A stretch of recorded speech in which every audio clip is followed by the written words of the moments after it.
Board খেয়াল করছে এবং যারা এই বিষয়গুলোর সাথে রিলেটেড মানুষ আছে তারাও এই বিষয়টা দেখবে এবং দেখছে বলে আমি মনে করি, এবং তারা হয়তো আমাকে একটা ডিসিশন দিবে যেটার ভিত্তিতে আমি হয়তো দেশে যে খুব ভালোভাবে খেলে অ্যাটলিস্ট টেস্ট ফরম্যাটটা ছাড়তে পারবো। সাকিবকে ছাড়া বাংলাদেশ ভাবতেও অকল্পনীয় লাগে, কিন্তু এটাই বাস্তবতা। ভবিষ্যতে সাকিবকে ছাড়াই মাঠে নামতে হবে টাইগারদের। কিন্তু হঠাৎ করে সাকিবের দুই ফরম্যাট থেকে অবসরের ঘোষণায় হতবাক ভারতীয় গণমাধ্যম কর্মীরাও। প্রেস কনফারেন্সের পর হতবাক হয়েছেন তারাও। সাকিব তার ক্যারিয়ার শেষ করার ইঙ্গিত দিয়ে রেখেছিলেন গেল বছরের শেষাংশেই। তবুও যেন সাকিববিহীন বাংলাদেশকে মেনে নেওয়া বেশ কষ্টের। বৃহস্পতিবার কানপুরে সংবাদ সম্মেলনের পর তাই আলোচনায় কেবল এই টাইগার সাবেক অধিনায়ক।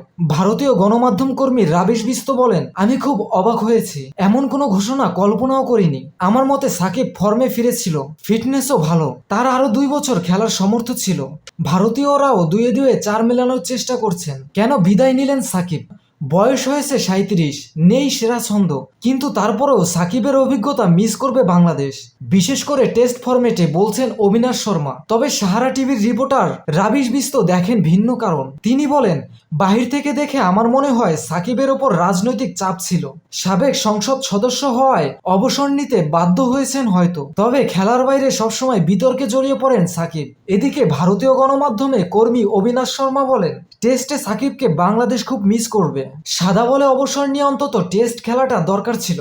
সাকিবকে বাংলাদেশের ক্রিকেটের ব্র্যান্ড অ্যাম্বাসেডর হিসেবে মানছেন সবাই। কেবলমাত্র ক্রিকেটেই নয়, সর্বত্র সাকিবের প্রভাব দেখছেন তারা। এই প্রসঙ্গে অবিনাশ শর্মা বলেন, 2022 সালে চেন্নাইতে দাবা অলিম্পিয়াড কভার করেছিলাম আমি। সেখানে বাংলাদেশি বাবা ছেলে গ্র্যান্ড মাস্টার দুজন ছিলেন। আমি ছেলেটাকে জিজ্ঞেস করেছিলাম, তোমার প্রিয় খেলোয়াড়কে?